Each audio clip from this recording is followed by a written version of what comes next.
നമസ്കാരം. ഞാൻ കരിയർ ഗുരു ജലീൽ അഹമ്മദ്. കൊടിയത്തൂർ വാദിറഹ്മ ഇംഗ്ലീഷ് സ്കൂളിൻ്റെ ഒഫീഷ്യൽ പേജിൽ ഇന്ന് ഒരു ലൈവ് ചെയ്യണമെന്ന് തീരുമാനിക്കാനുള്ളൊരു കാരണം, ഒരുപാട് ആളുകൾ ഇപ്പോൾ ലോക്ക്ഡൗണിൽ പെട്ട് വീട്ടിൽ തന്നെ ഒതുങ്ങിക്കൂടി നിൽക്കുകയാണ്. ഈ ഒരു സമയത്ത് കരിയർ ചോയ്സസ് നിർണ്ണയിക്കാൻ പറ്റിയ ഏറ്റവും നല്ല ടൈമാണ് എന്നതുകൊണ്ടാണ് ഇംഗ്ലീഷ് സ്കൂൾ കമ്മിറ്റിയുടെ അഭ്യർത്ഥന പ്രകാരം ഈ ഒരു പ്രോഗ്രാമുമായിട്ട് ഞാൻ നിങ്ങളുടെ അടുത്തേക്ക് വരുന്നത്. കമ്മിറ്റിയുടെ ഈ ഒരു പ്രത്യേക പ്രോഗ്രാമിനെ ഞാൻ അഭിനന്ദിക്കുന്നു. പ്രത്യേക അഭിവാദ്യങ്ങൾ. ഈ ഒരു കാലഘട്ടം ആശങ്കയുടെ കാലഘട്ടമാണ്. ഞാനിപ്പോൾ ഇന്നലെ സൂമിലൊരു മീറ്റിംഗ് നടത്തി. ഒരുപാട് കുട്ടികൾ വന്നു, ഒരുപാട് പാരൻസ് വന്നു. വാട്സപ്പിലും ഫേസ്ബുക്കിലും ഒരുപാട് ചോദ്യങ്ങൾ. ഇപ്പോൾ സാധാരണ ചോദ്യങ്ങൾ ഓഫീസിൽ പോയിട്ടാണ് ഭയങ്കര തിരക്കുണ്ടാവും. ഇപ്പോൾ ആ തിരക്കതല്ല, ഇപ്പോൾ അതല്ല വിഷയം. ഇപ്പോൾ വീട്ടിൽ തന്നെ ഭയങ്കര തിരക്ക്. ആളുകൾ വിളിച്ചുകൊണ്ടിരിക്കുന്നു, കോണ്ടാക്ട് ചെയ്തുകൊണ്ടിരിക്കുന്നു. ആളുകളുടെ ചോദ്യം വളരെ സ്പെസിഫിക് ആയിട്ട് ഇന്നൊരു കുട്ടി ചോദിച്ചത്, 10ാം ക്ലാസ് കഴിഞ്ഞ് 10th കഴിഞ്ഞാൽ ഏത് കോഴ്സിലേക്ക് പോകണം? സയൻസ് എടുക്കണോ, കൊമേഴ്സ് എടുക്കണോ, ഹ്യൂമാനിറ്റീസ് എടുക്കണോ? ഈ ചോയ്സസിൽ ഏതെടുക്കണം? ഹ്യൂമാനിറ്റീസ് എടുക്കുകയാണെങ്കിൽ ഏതൊക്കെ സബ്ജക്റ്റ്? ഇംഗ്ലീഷിൻ്റെ ഒരു പ്രസക്തി എന്താണ്? ഹിസ്റ്ററി കൊണ്ട് എന്താണ് കാര്യം? ഇത്തരം കാര്യങ്ങളാണ് ആളുകൾ ചോദിക്കുന്നത്. ഞാൻ പറയുന്നത്, ഓപ്ഷൻസ് സെലക്ട് ചെയ്യുമ്പോൾ +1 +2 കൊമേഴ്സോ ഹ്യൂമാനിറ്റീസോ സയൻസോ എടുക്കുമ്പോൾ നിങ്ങളെപ്പോഴും മനസ്സിൽ വേണ്ടൊരു കാര്യം, +2 കഴിഞ്ഞിട്ട് എന്തെടുക്കണം, +2 കഴിഞ്ഞ് ഏത് കോഴ്സ് പഠിക്കണം എന്നതല്ല നിങ്ങൾ തീരുമാനിക്കേണ്ടത്. അത് പറയാൻ ഞാനിവിടെ വരേണ്ട ആവശ്യമില്ല. സത്യത്തിൽ കോഴ്സ് സെലക്ട് ചെയ്യുമ്പോൾ നിങ്ങൾ തീരുമാനിക്കേണ്ടത് ഒരു 10 കൊല്ലം കഴിഞ്ഞാൽ, 6 കൊല്ലം കഴിഞ്ഞാൽ, 7 കൊല്ലം കഴിഞ്ഞാൽ ഏത് കരിയറിലെത്തണം. ടീച്ചറാവണോ, ജേർണലിസ്റ്റ് ആവണോ, അഡ്വക്കേറ്റ് ആവണോ, സിവിൽ സർവൻ്റ് ആവണോ, ടെക്നോക്രാറ്റ് ആവണോ, മെഡിക്കൽ അലൈഡ് ഹെൽത്ത് സയൻസ് ഏരിയകളിലേക്ക് പോകണോ? ഇത്തരം കാര്യങ്ങൾ നേരത്തെ നമ്മളൊരു പ്ലാൻ, നമ്മളൊരു സ്റ്റൈൽ എന്താണ്, നമ്മൾ ചെയ്യുന്നത് എന്താണെന്നറിയോ? +2 കംപ്ലീറ്റ് ചെയ്തതിന് ശേഷമാണ് എന്ത് പഠിക്കണം തീരുമാനം, എന്ത് ഗ്രാജുവേഷൻ എടുക്കണം. ഗ്രാജുവേഷൻ കഴിഞ്ഞതിന് ശേഷമാണ് പോസ്റ്റ് ഗ്രാജുവേറ്റ് ലെവലിൽ എന്തെടുക്കണമെന്ന് തീരുമാനിക്കുന്നത്. ഓരോ കരിയറിൻ്റെ ഒരു വിവിധ ഘട്ടങ്ങളിൽ, അവസാന ഘട്ടങ്ങളിൽ കോഴ്സ് ലാസ്റ്റ് ആകുമ്പോഴാണ് അടുത്തത് എന്താണ് എടുക്കേണ്ടതെന്ന് തീരുമാനിക്കുന്നത്. ഈ ഒരു രീതി ശരിക്കും പറഞ്ഞാൽ ഒരു ഫോർവേഡ് കരിയർ പ്ലാനിങ്. 12th കഴിഞ്ഞ് ഡിഗ്രിക്ക് എന്ത് പഠിക്കണം എന്നുള്ളത് 12th കഴിഞ്ഞ് റിസൾട്ട് വരട്ടെ, എന്നിട്ടെടുക്കാം. ഡിഗ്രി ഫൈനൽ ഇയർ ആവട്ടെ, മാർക്കൊക്കെ നോക്കട്ടെ, എന്നിട്ട് ചൂസ് ചെയ്യാം. PGയിൽ ഏതെടുക്കണം എന്നുള്ളത് ടീച്ചിങ് ഇൻട്രസ്റ്റ് ഇല്ല, അപ്പോൾ അതുകൊണ്ട് അതൊക്കെ നോക്കിയിട്ട്, അപ്പോൾ ടീച്ചിങ് ഇൻട്രസ്റ്റ് ഇല്ല എന്ന് തീരുമാനിക്കുന്നത് ഡിഗ്രി കഴിഞ്ഞതിന് ശേഷമാണ്. ഈ പതിവ് രീതികൾ, പതിവ് സ്റ്റൈലുകൾ കരിയർ ചോയ്സസിൻ്റെ കാര്യത്തിൽ ഇനിയെങ്കിലും ശ്രദ്ധിക്കണം. കാരണം എന്താണെന്നറിയോ, ഇപ്പോൾ ഈ ഒരു കോവിഡിന് അനന്തരം ഭയങ്കര ഒരു ഇക്കണോമിക് ക്രൈസിസ്, 1930കളിലുണ്ടായ ഇക്കണോമിക് സാമ്പത്തിക മാന്ദ്യത്തേക്കാൾ ഒരുപാട് ഇമ്പാക്റ്റ് ഉണ്ടാക്കുന്നൊരു മാന്ദ്യമാണ് ഈ കോവിഡ് അനന്തര ലോകത്ത് വരാൻ പോകുന്നത്. അപ്പോൾ അത് കണ്ടുകൊണ്ട് ഒരുപാട് ജോബ് ലോസുകൾ ഉണ്ടാവും, പുതിയ കോഴ്സുകൾ എമേർജ് ചെയ്യും, പുതിയ ഓപ്പണിങ്സ്. എനിക്ക് തോന്നുന്നു മിക്കവാറും ഓപ്പണിങ്സിൻ്റെ കൂട്ടത്തിൽ ഏറ്റവും പ്രസക്തമായി വരാൻ സാധ്യതയുള്ളൊരു ഏരിയ സൈക്കോളജിയും സോഷ്യൽ വർക്കും ഹ്യൂമൻ റിസോഴ്സൊക്കെ ആയിരിക്കാം. കാരണം ആ ഒരു ഗതിയിലേക്കാണ് നമ്മളുടെ ഒരു ചോയ്സസ്, നമ്മളുടെ ഒരു മാനസികാവസ്ഥയും മാറിക്കൊണ്ടിരിക്കുന്നത്. അപ്പോൾ കരിയർ ചൂസ് ചെയ്യുമ്പോൾ ദയവ് ചെയ്ത് പാരൻസും കുട്ടികളും ശ്രദ്ധിക്കേണ്ടത്, അടുത്ത കോഴ്സ് തീരുമാനിക്കുമ്പോൾ ഒരു ബാക്ക്വേർഡ് കരിയർ പ്ലാനിങ് ആയിരിക്കണം. ഒരു 10 വർഷം കഴിഞ്ഞ്, 5 വർഷം കഴിഞ്ഞ് എന്ത് ചെയ്യണം, എന്താവണം എന്നത് മനസ്സിൽ കണ്ടിട്ട് വേണം നിങ്ങൾ 11th and 12th കഴിഞ്ഞിട്ടുള്ള ഡിഗ്രി പ്രോഗ്രാംസ് ചൂസ് ചെയ്യാൻ. പൊതുവേ നമ്മൾ ഈ ഡിഗ്രിയെക്കുറിച്ചും ഒക്കെ ചർച്ച ചെയ്യുമ്പോൾ 11th and 12th ഏത് ചൂസ് ചെയ്യണമെന്ന ചർച്ച വരുമ്പോൾ പല ആളുകളും, അത്യാവശ്യം നല്ല മാർക്കുള്ള കുട്ടികളെല്ലാം ഫോക്കസ് ചെയ്യുന്നത് സയൻസിലാണ്. അത് ധാരണ ഇതാണ്, സയൻസ് ആകുമ്പോൾ ഏതിലേക്കും മാറാം, ഏത് ചോയ്സസിലേക്കും മാറാം.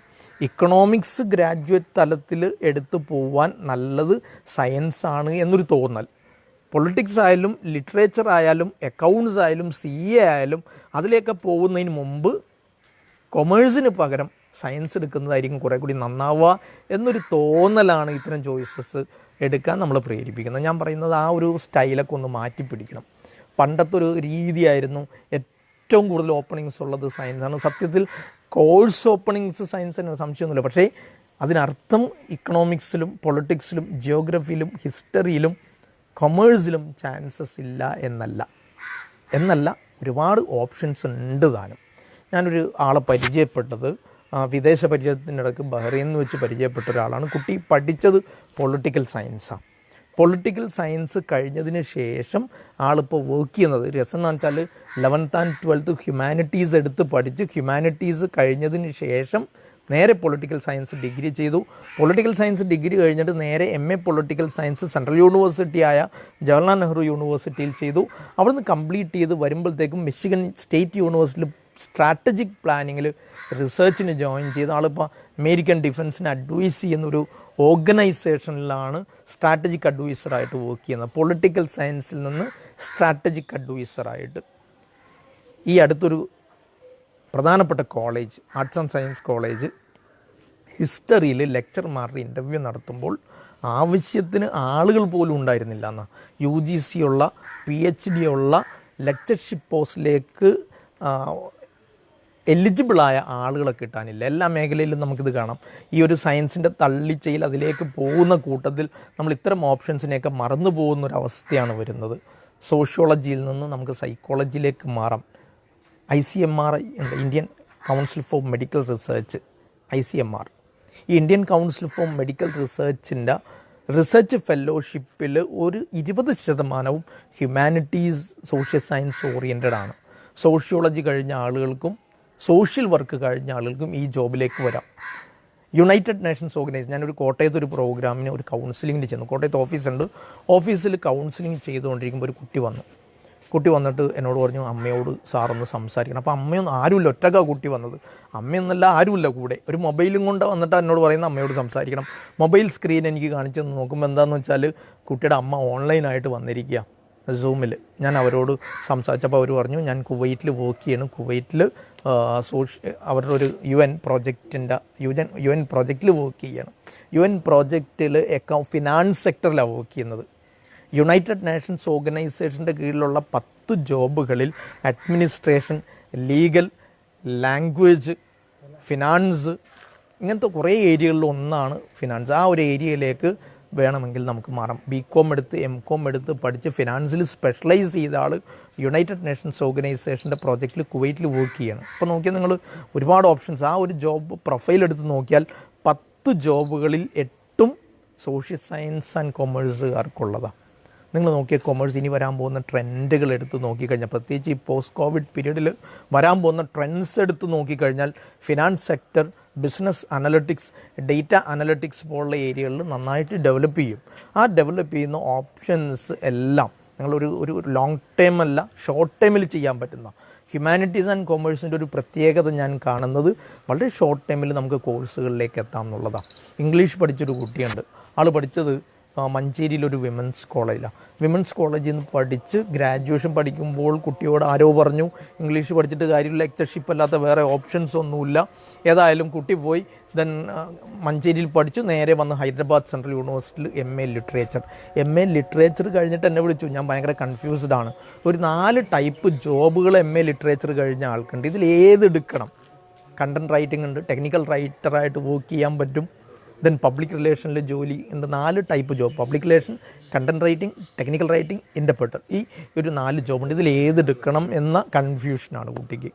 ലാംഗ്വേജ് പഠിച്ച ഒരാൾ, ഞാൻ ഒമാൻ ഇന്ത്യൻ എംബസിയിൽ പരിചയപ്പെട്ടത് അവിടെ ഇൻ്റർപ്രറ്ററായിട്ട് വർക്ക് ചെയ്യുന്ന ഒരാളായിട്ടാണ്. Graduation plus short time language കോഴ്സുകളൊക്കെ പഠിച്ചിട്ട് ഇത്തരം ജോബുകളിലേക്ക്.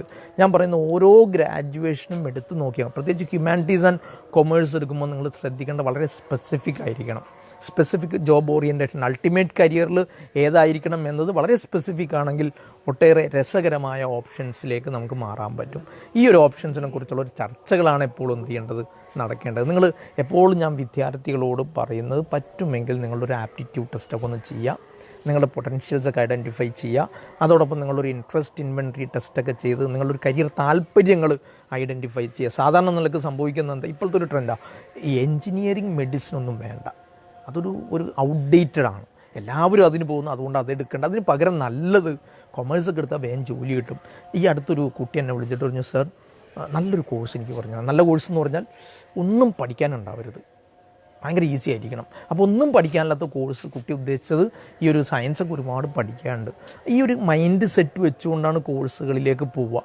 ദെൻ ഒന്നും പഠിക്കാനില്ലാത്ത കണ്ടൻറ്റ് അധികം ഇല്ലാത്തൊരു കോഴ്സ് എടുത്ത് പോകുമ്പോൾ സ്വാഭാവികമായിട്ട് സംഭവിക്കുന്നത് ആ കോഴ്സിൻ്റെ സ്ട്രക്ചറിനെ മാത്രമേ ബോധർ ചെയ്യുന്നുള്ളൂ, ബാക്കി ഒന്നിനെക്കുറിച്ചും ചിന്തിക്കുന്നില്ല. വരാൻ പോകുന്ന ട്രെൻഡുകൾ എപ്പോഴും നമ്മൾ നാട്ടിൽ സംഭവിക്കുന്ന 2-3 ടൈപ്പ് ആളുകളാണ്, 2-3 ടൈപ്പ് കരിയർ സെലക്ഷനാണ്. ഒന്ന് നമ്മൾ ഗോയിങ് വിത്ത് ഗ്യാങ്, ഏതെങ്കിലും ഒരു ഗ്രൂപ്പ് ഒരാൾ തിരഞ്ഞെടുത്താൽ പിന്നെ എല്ലാവരും അത്.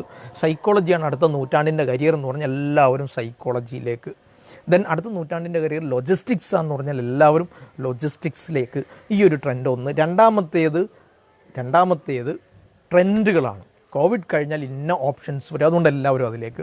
ഇങ്ങനെ ചിന്തിക്കുന്നതിൽ തെറ്റൊന്നുമില്ല, പക്ഷേ ആദ്യം ചിന്തിക്കേണ്ടത് കോഴ്സുകളും ഗ്യാങ്ങുകളും വെച്ചുകൊണ്ടല്ല, മറിച്ച് സ്വന്തം എബിലിറ്റിയും സ്വന്തം സ്കിൽസും വെച്ചുകൊണ്ടാണ് ആദ്യം ഫൈൻഡ് ഔട്ട് ചെയ്യേണ്ടത്. എന്നിട്ട് പിന്നെ ട്രെൻഡുകളെക്കുറിച്ച് നമുക്കത്. അപ്പോൾ എൻ്റെ ഒരു സ്കില്ലനുസരിച്ച് ഞാൻ കുറച്ചുകൂടി ഒരു സോഷ്യൽ ഓറിയൻറ്റേഷനുള്ള ആളാണോ, ഞാൻ കുറച്ചുകൂടി ലാംഗ്വേജ് സ്കിൽസ് കൂടുതലുണ്ടോ, അനലിറ്റിക്കൽ സ്കിൽസ് കൂടുതലുണ്ടെങ്കിൽ ഏതൊക്കെ ഓപ്ഷൻസ് നമുക്ക് ചൂസ് ചെയ്യാം. ഇങ്ങനെ ഒരു സ്കിൽ സെറ്റുകൾ ഐഡൻറ്റിഫൈ ചെയ്ത് ദെൻ അതോടൊപ്പം ട്രെൻഡുകളെയും കരിയർ താല്പര്യങ്ങളെയും പരിഗണിക്കാം. ഇങ്ങനെ പരിഗണിച്ച് വേണം കരിയർ ചോയ്സസിലേക്ക് വരാൻ. അതോടൊപ്പം ഞാൻ നേരത്തെ പറഞ്ഞത് നിങ്ങൾ മനസ്സിൽ വേണം, നമ്മൾ നാളെ എന്ത് പഠിക്കണം, നാളെ എന്ത് കോഴ്സ് എടുക്കണം എന്നല്ല ചിന്തിക്കേണ്ടത്, മറിച്ച് ഒരു 10 കൊല്ലം കഴിഞ്ഞാൽ 12 കൊല്ലം കഴിഞ്ഞാൽ നമ്മൾ എങ്ങനെ നമ്മളെ പൊസിഷൻ ചെയ്യണം എന്നുള്ളതാണ് ആലോചിക്കുന്നത്. ഇങ്ങനെ ആലോചിക്കാൻ നോക്കിക്കഴിഞ്ഞാൽ, അങ്ങനെ ചിന്തിച്ച് തുടങ്ങിയാൽ ഹ്യൂമാനിറ്റീസും കൊമേഴ്സിനൊക്കെ ഒരുപാട് ഓപ്ഷൻസ് ഉണ്ടാവും.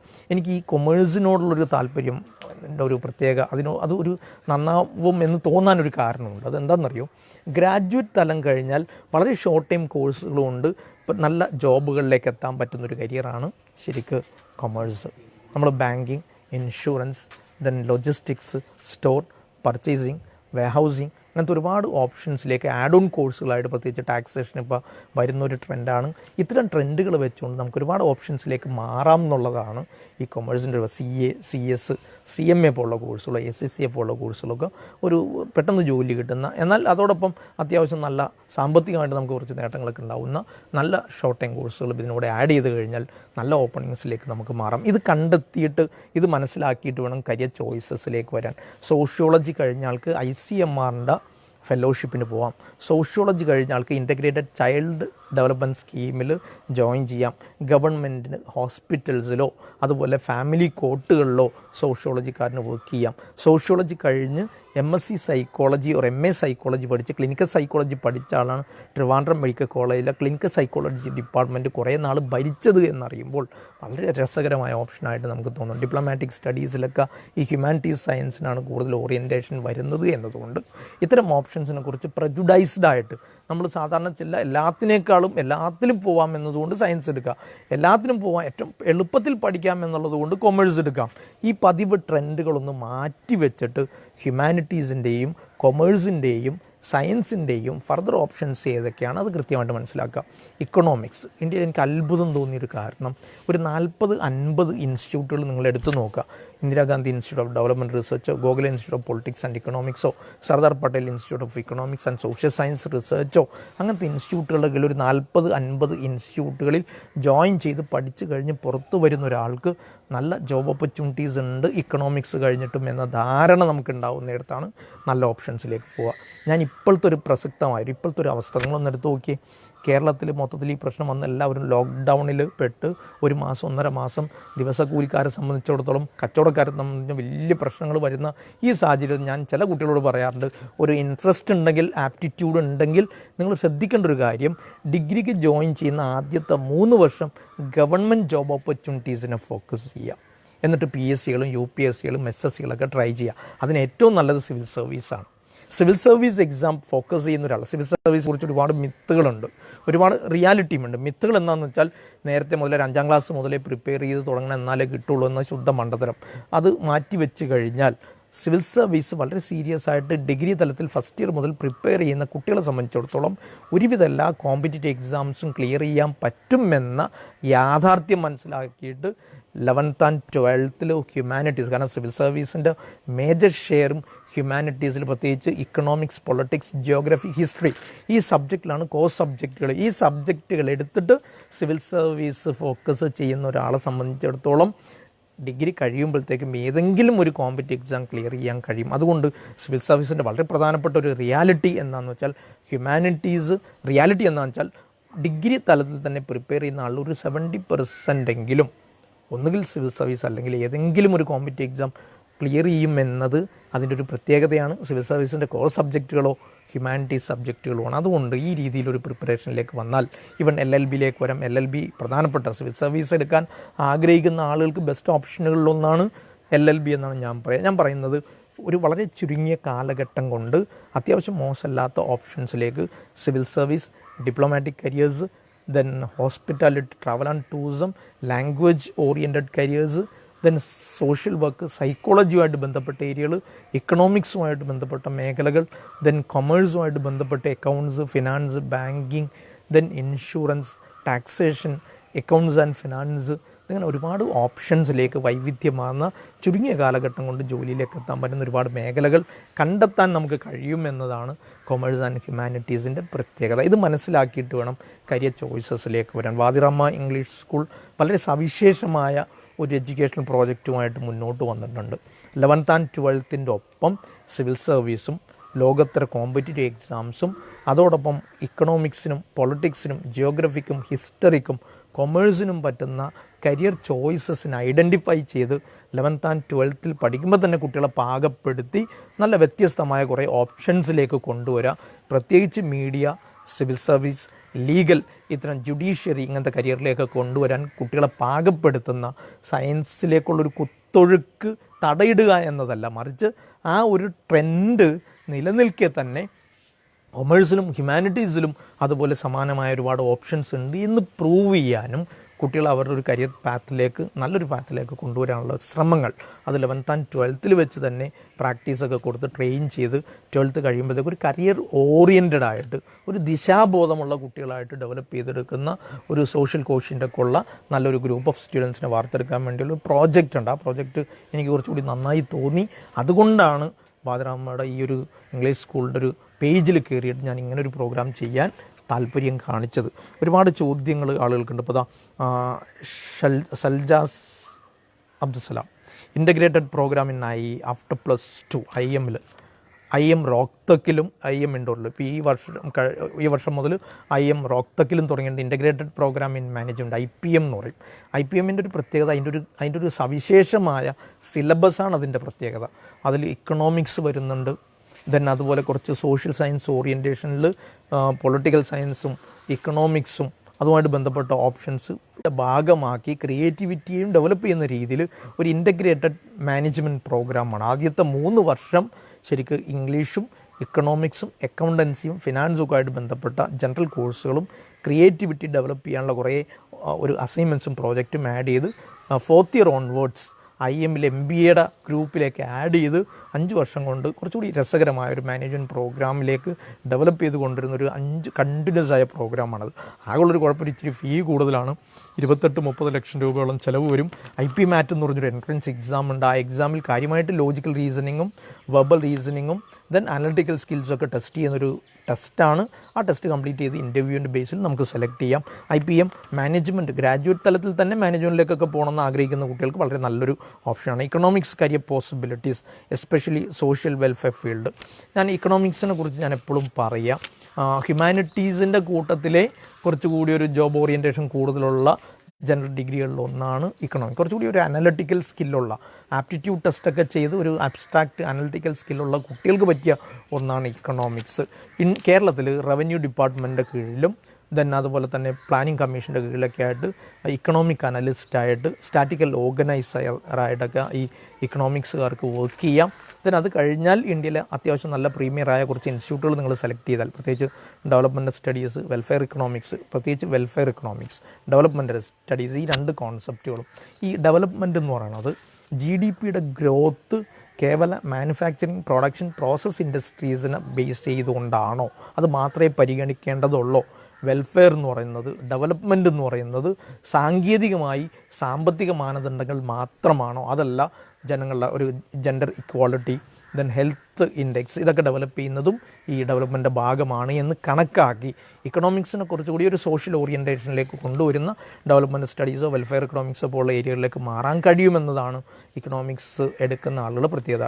ലോകത്തെ ഏറ്റവും നല്ല ഇൻസ്റ്റിറ്റ്യൂട്ടുകൾ ബെർക്ക്ലി യൂണിവേഴ്സിറ്റിയൊക്കെ പോലുള്ള യൂണിവേഴ്സിറ്റികൾ, സ്റ്റാൻഫോർഡിലൊക്കെ നമ്മളൊരു മാസ്റ്റേഴ്സ് ലെവലിൽ ഇവിടെ തന്നെ അത്യാവശ്യം നല്ല ഇൻസ്റ്റിറ്റ്യൂട്ടുകളിൽ പഠിച്ച് ഫെലോഷിപ്പ് കിട്ടിക്കഴിഞ്ഞാൽ പ്രീമിയർ ഇൻസ്റ്റിറ്റ്യൂട്ടുകളിലൊക്കെ പോയി പഠിക്കാം. നല്ല ചാൻസസ്, പ്രത്യേകിച്ച് NGOകളിൽ, ഫിനാൻഷ്യൽ ഓർഗനൈസേഷൻസിലൊക്കെ നമുക്ക് വർക്ക് ചെയ്യാം എന്നുള്ളതാണ് ഇക്കണോമിക്സിൻ്റെ ഒരു പ്രത്യേകത. ഗവൺമെൻറ് ജോബ്സ് ഉണ്ട്, മാത്രമല്ല സിവിൽ സർവീസ് പോലുള്ള ഓപ്ഷൻസിലേക്ക് പോകാൻ ഇക്കണോമിക്സിനൊരു നല്ല ഗ്രാജുവേഷനായിട്ട്, ഗ്രാജുവേറ്റ് ലെവലിൽ സിവിൽ സർവീസിൻ്റെ ഒരു ബേസിക് ഡിഗ്രി ആയിട്ട് വേണമെങ്കിൽ അതിനെ ചൂസ് ചെയ്യാം. സലീല മജീദ് ചോദിച്ചിരിക്കുന്നത് best school or best subject combination which should be preferred. നമ്മൾ ഏതിനനുസരിച്ചെന്നുള്ളതാണ്.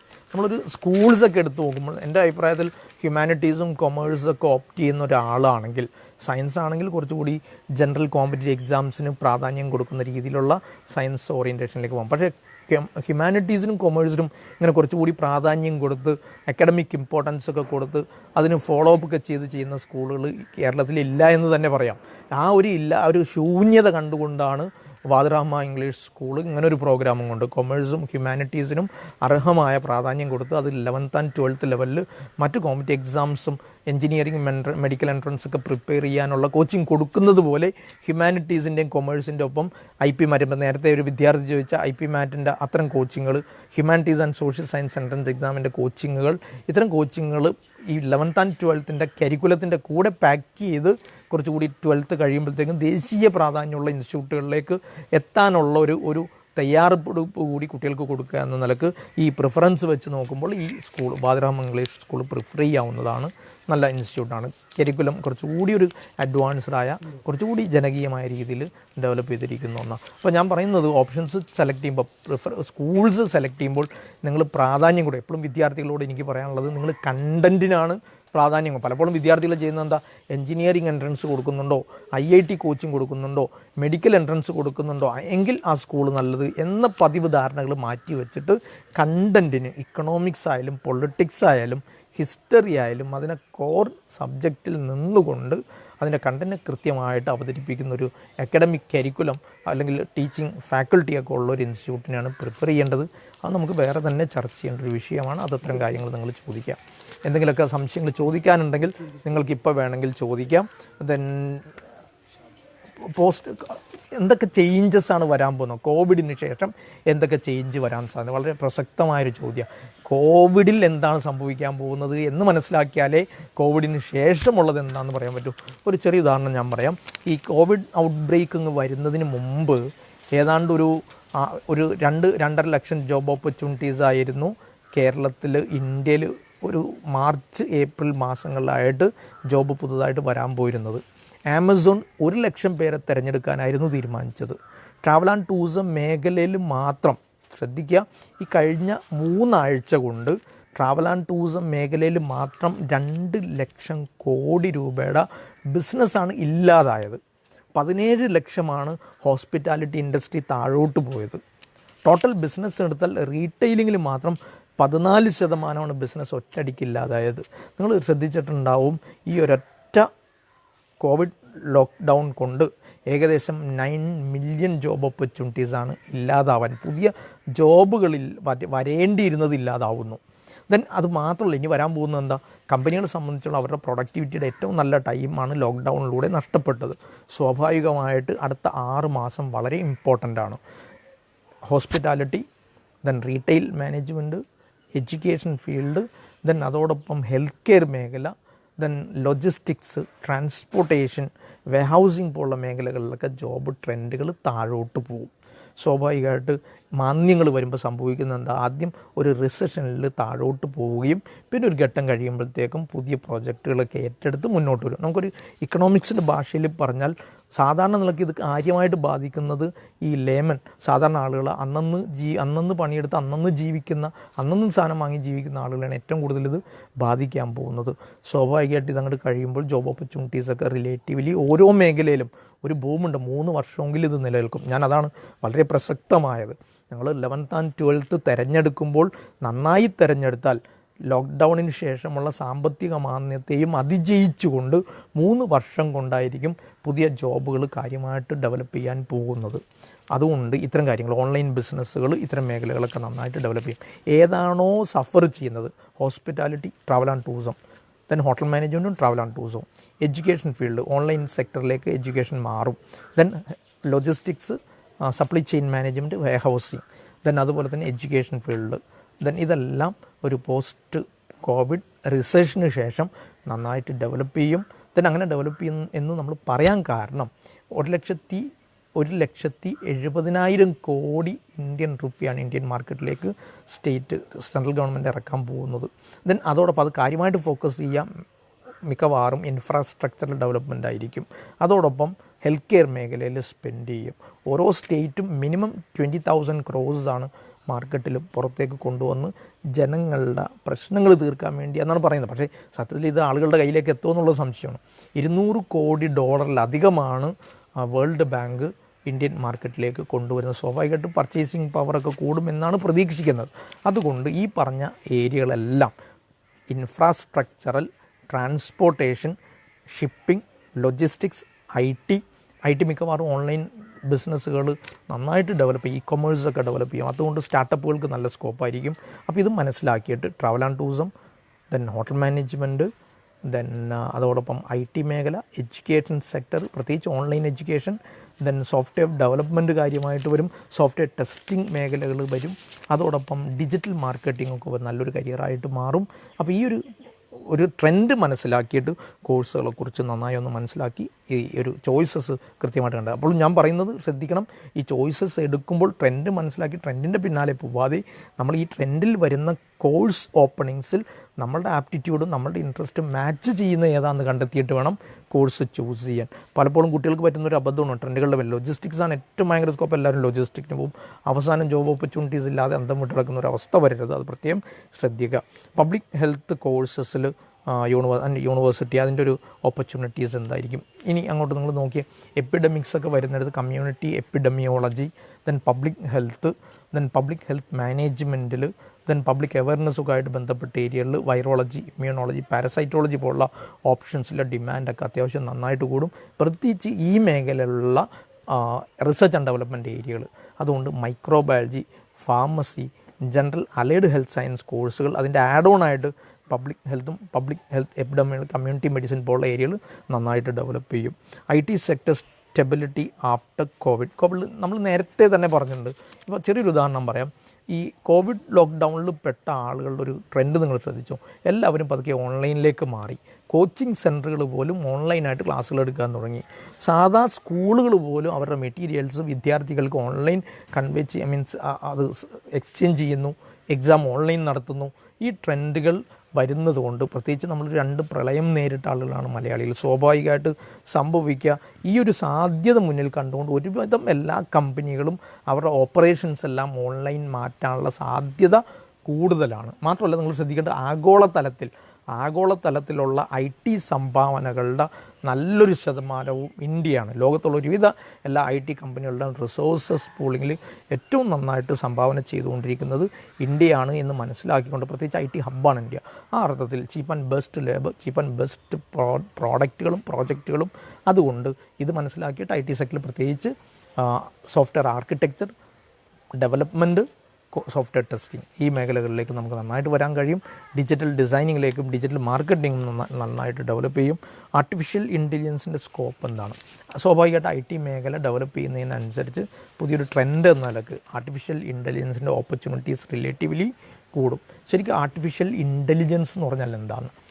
ശരിക്കും മനുഷ്യനിർമ്മിത ബുദ്ധി എന്നൊക്കെ നമ്മൾ പറയാം. മനുഷ്യനിർമ്മിത ബുദ്ധി എന്ന മെഷീനുകളെയും ടൂൾസിനെയും നമ്മൾ ചിന്തിക്കുന്ന പോലെ ചിന്തിക്കാൻ പ്രേരിപ്പിക്കുക, ഒരു പെർട്ടിക്കുലർ സാഹചര്യങ്ങൾക്കനുസരിച്ച് റെസ്പോണ്ട് ചെയ്യാൻ മെഷീൻസിനെ തയ്യാറാക്കി കൊണ്ടുവരും. അപ്പോൾ സ്വാഭാവികമായിട്ട് അതിൻ്റെ ബേസ് തന്നെ പ്രോഗ്രാമിംഗ് ആണ്. കുറച്ചുകൂടി പൈത്തണൊക്കെ പോലുള്ള സോഫ്റ്റ്വെയറിൽ ഫോക്കസ്ഡ് ആയിരിക്കും. അപ്പോൾ ആ ഏരിയയിൽ ഡെവലപ്മെൻറ്റും പ്രോഗ്രാമിങ്ങും ഡിസൈനിങ്ങും ഫ്രണ്ട് ആൻഡ് ബാക്ക് ആൻഡ് ഡിസൈനിങ്ങുകൾ ഇതൊക്കെ നന്നായിട്ട് ഡെവലപ്പ് ചെയ്യും. അതുകൊണ്ട് ആർട്ടിഫിഷ്യൽ ഇൻ്റലിജൻസിനെ നിങ്ങൾ ശ്രദ്ധിക്കേണ്ട ഒരു കോഴ്സ്, സ്ട്രക്ചേർഡ് കോഴ്സ് എന്നതിനേക്കാൾ computer science electronics and communication, BSc computer science പോലുള്ള കോഴ്സുകളുടെ കൂടെ ആഡ് ഓൺ ആയിട്ട് ആർട്ടിഫിഷ്യൽ AI പ്ലാറ്റ്ഫോമിൽ ഉപയോഗിക്കുന്ന പ്രത്യേക പാക്കേജുകൾ എന്താണോ അത് തയ്യാറെടുക്കാനാണ് ശ്രദ്ധിക്കേണ്ടത്. അല്ലാണ്ട് ആർട്ടിഫിഷ്യൽ ഇൻ്റലിജൻസ് എന്ന് പറഞ്ഞ കോഴ്സിൻ്റെ പേരിലല്ല ഫോക്കസ് ചെയ്യേണ്ടത്. Best institute four BA economics without maths in +2 സാധാരണ കേരളത്തിൽ തന്നെയാണ് അധികം ഇൻസ്റ്റിറ്റ്യൂട്ടുകളും വരുന്നത്. അതുകൊണ്ട് കേരളത്തിൽ പ്രിഫർ ചെയ്ത് ഗ്രാജുവേറ്റ് ലെവൽ കോഴ്സുകൾ കേരളത്തിൽ ചെയ്ത് കഴിഞ്ഞിട്ട് പുറത്തേക്ക് പോകാം. ദെൻ അതുപോലെ ക്രൈസ്റ്റൊക്കെ പോലുള്ള ഇൻസ്റ്റിറ്റ്യൂട്ടുകൾ ചൂസ് ചെയ്യാം. ഒട്ടുമിക്ക ഇൻസ്റ്റിറ്റ്യൂട്ടിലും മാത്സ് ചിലയിടത്ത് പ്രിഫറൻസ് വരുന്നുണ്ട് എന്നതുകൊണ്ട് കോഴ്സുകൾ സെലക്ട് ചെയ്യുമ്പോൾ മാത്സ് ഓറിയൻറ്റേഷൻ ഇല്ലാത്ത ഇൻസ്റ്റിറ്റ്യൂട്ടിൽ കേരളത്തിൽ Farook college, Devagiri, Mar Ivanios college, Christ, then saint Thomas college, Christ Bangalore, Jain college, ഇതൊക്കെ സെലക്ട് ചെയ്യാം എക്കണോമിക്സിന്. അത് കഴിഞ്ഞതിന് ശേഷം പുറത്തേക്ക് പോകുമ്പോൾ മാസ്റ്റേഴ്സ് ലെവലിൽ ബിസിനസ് മാത്തമാറ്റിക്സോ ബിസിനസ് സ്റ്റാറ്റിസ്റ്റിക്സോ കഴിഞ്ഞ ആളുകൾക്ക് MSc എക്കണോമിക്സിലേക്കോ MA എക്കണോമിക്സിലേക്കോ മാറാവുന്നതാണ്. അപ്പോൾ കേരളത്തിൽ തന്നെ നല്ല ഇൻസ്റ്റിറ്റ്യൂട്ടുകൾ സെലക്ട് ചെയ്യുക. ഒരുപാട് ചോദ്യങ്ങൾ, വളരെ ക്രിയേറ്റീവായ നല്ല കുറേ ചോദ്യങ്ങൾ വന്ന് അവസാനിപ്പിക്കുന്നതിന് മുമ്പ് 11th and 12th commerce and humanities പഠിക്കുന്ന, സയൻസ് ആയാലും പഠിക്കാൻ ആഗ്രഹിക്കുന്ന കുട്ടികളോട് എനിക്കൊരു റിക്വസ്റ്റ് ഉള്ളത്, ഈ മാറിയ സാഹചര്യത്തിൽ 11th and 12th പഠിച്ച് ഡിഗ്രി കൂടി ചൂസ് ചെയ്ത് പഠിക്കുന്ന സമയത്ത് നിങ്ങൾ കമ്പൈൻഡ് ഗ്രാജുവേറ്റ് ലെവൽ എന്ന് പറഞ്ഞാൽ നാഷണൽ ലെവലിൽ നടക്കുന്ന ഒരു എക്സാം ഉണ്ട്. ആ എക്സാമിനെ കുറിച്ചൊന്ന് ശ്രദ്ധിക്കണം. കമ്പൈൻഡ് ഗ്രാജുവേറ്റ് ലെവൽ കഴിഞ്ഞ വർഷം ഏതാണ്ട് 14,000 ഓപ്പണിങ്സ് ആയിരുന്നു. 5,670 പോസ്റ്റാണ് എൻ്റെ അറിവിൽ ഏറ്റവും കുറഞ്ഞതായിട്ട് ഞാൻ കണ്ടിരിക്കുന്നത്. സെൻട്രൽ കമ്പൈൻഡ് ഗ്രാജുവേറ്റ് ലെവൽ എക്സാമിൻ്റെ പ്രത്യേകത അതിൽ പ്രിലിംസും ഉണ്ടാവും, മെയിൻസും ഉണ്ടാവും. മെയിനായിട്ട് വരുന്നത് general mathematics, base mathematics, logical, analytical, verbal, language comprehension, അത് പ്രിലിംസിലും മെയിൻസിൽ ദെൻ ന്യൂമറിക്കൽ എബിലിറ്റിയും ലാംഗ്വേജ് കോംപ്രിഹെൻഷനും മെയിൻസിലും വരും. അപ്പോൾ 2 എക്സാമാണ്. ഈ എക്സാം എഴുതി കഴിഞ്ഞാൽ ഇന്ത്യയിൽ വളരെ പ്രധാനപ്പെട്ട ചില ഏരിയകളിൽ, സെൻട്രൽ ഗവൺമെൻറ് ഏരിയകളിൽ, സെൻട്രൽ ബ്യൂറോ ഓഫ് ഇൻവെസ്റ്റിഗേഷനിൽ, ദെൻ ടാക്സുമായിട്ട് ബന്ധപ്പെട്ട കസ്റ്റംസിൽ, ഇൻകം ടാക്സ് ഡിപ്പാർട്ട്മെൻറ്റിൽ, ദെൻ അത്തരം ഏരിയകളിൽ സബ് ഇൻസ്പെക്ടർ പോസ്റ്റിൽ കയറാം എന്നുള്ളതാണ്. ഇപ്പോൾ സെൻട്രൽ ബ്യൂറോ ഓഫ് ഇൻവെസ്റ്റിഗേഷനിൽ സബ് ഇൻസ്പെക്ടർ പോസ്റ്റിൽ കയറി കഴിഞ്ഞാൽ ഒരു 8 വർഷം 9 വർഷം 10 വർഷത്തിനുള്ളിൽ പ്രൊമോഷൻ കിട്ടി ഡെപ്യൂട്ടി കമ്മീഷണർ ലെവലിലേക്ക് വരും എന്നതുകൊണ്ട് ഈ എക്സാം അറിയപ്പെടുന്നത് ഇന്ത്യയുടെ മിനി സിവിൽ സർവീസ് എന്ന നിലക്കാണ്. അപ്പോൾ അതുകൊണ്ട് ആ ഒരു എക്സാമിനെ കുറിച്ചുള്ള ഒരു ബേസിക് പ്രിപ്പറേഷൻ, ആ ഒരു എക്സാമിൻ്റെ ബേസിക് പ്രിപ്പറേഷൻ നിങ്ങളൊന്ന് ചെയ്യുന്നത് 11th and 12th തന്നെ ചെയ്യുന്നത് നല്ലതായിരിക്കും. 10ാം ക്ലാസ്സിൽ ഉയർന്ന മാർക്ക് നേടിയ ഹ്യൂമാനിറ്റീസ് എടുക്കുന്നത് അഭിപ്രായം എന്താണ്? എനിക്ക് ഒരു അഭിപ്രായക്കേടും ഇല്ല എന്ന് മാത്രമല്ല, നിങ്ങൾ പറ്റുമെങ്കിൽ പതിവ് രീതികളൊക്കെ ഒന്ന് മാറ്റിവെച്ച് താല്പര്യമുണ്ടെങ്കിൽ, സോഷ്യൽ ഓറിയൻറ്റേഷൻ ഉണ്ടെങ്കിൽ, അങ്ങനത്തേനോടൊക്കെ താല്പര്യമുണ്ടെങ്കിൽ, പ്രത്യേകിച്ച് social work, psychology, language oriented career, media, legal careers, judiciary, ഇത്തരം ഏരിയകളിലേക്ക് വരാൻ താല്പര്യപ്പെടുന്ന ആളുകൾ സയൻസ് എടുക്കുന്നതിനേക്കാൾ ഏറ്റവും നല്ലത് ഹ്യൂമാനിറ്റീസ് തന്നെയാണ് എന്ന് മനസ്സിലാക്കിയിട്ട് ഹ്യൂമാനിറ്റീസ് 12th കഴിഞ്ഞിട്ട് 10th കഴിഞ്ഞ് നല്ല മാർക്കുള്ള ആളുകൾക്കും 11th and 12th humanities choose ചെയ്യാം. അപ്പോൾ അത് മനസ്സിലാക്കിക്കൊണ്ട് ഞാൻ നേരത്തെ വീണ്ടും പറയുകയാണ്, നമ്മൾ നാളെ എന്തെടുക്കണം എന്നല്ല തീരുമാനിക്കേണ്ടത്, മറിച്ച് 10 വർഷം കഴിഞ്ഞ് 12 വർഷം കഴിഞ്ഞ് ഞാൻ എന്തായിരിക്കണം എന്നാണ് ഇപ്പോൾ നമ്മൾ തീരുമാനിക്കുക. അതുകൊണ്ടൊരു ഫോർവേഡ് കരിയർ പ്ലാനിങ് എന്നതിന് പകരം +2 കഴിഞ്ഞിട്ട് കാര്യങ്ങൾ തീരുമാനിക്കുന്നതിനൊരു ബാക്ക്വേർഡ് കരിയർ പ്ലാനിങ് തീരുമാനിച്ച് ആ ലെവലിൽ കരിയർ ചോയ്സസിലേക്ക് വരാൻ നിങ്ങൾക്ക് സാധിക്കട്ടെ എന്ന് ആശംസിച്ചുകൊണ്ട് വാദിറാമ ഇംഗ്ലീഷ് സ്കൂളിൻ്റെ ഈ സതുദ്യമത്തെ ഞാൻ ശ്ലാഘിച്ചുകൊണ്ട് അഭിനന്ദിച്ചുകൊണ്ട് നിർത്തുന്നു. നന്ദി, നമസ്കാരം.